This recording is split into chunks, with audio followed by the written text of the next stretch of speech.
Here we go, drywall round 2, baby. That's right, I am a professional drywallist. I don't know if you guys know this, but I already did this one patch here that I'm sanding down right now to get the second patch ready. Yeah, so I'm a professional, you know, I've seen some YouTube videos, you know, I've been around, I've learned some shit, okay?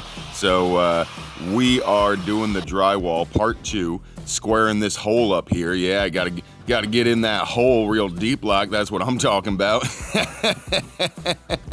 All right, joking aside, seriously guys, drywall is a serious fucking business. God, Jesus, you heathens.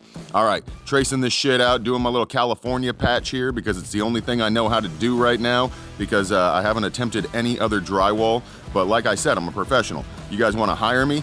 I am for hire. $60 an hour, at least. Quality job here, you know what I mean? Then you just gotta rip this shit off and make sure not to rip off the paper.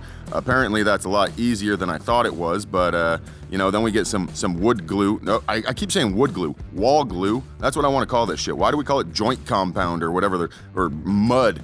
It should be called wall glue. That's what I'm calling this shit, wall glue.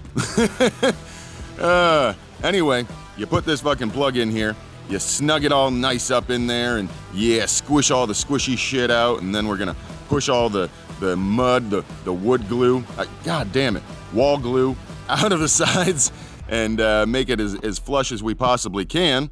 And then the fun begins. Yeah, then we get to mud wrestle. That's what I'm talking about. Mud wrestling, baby.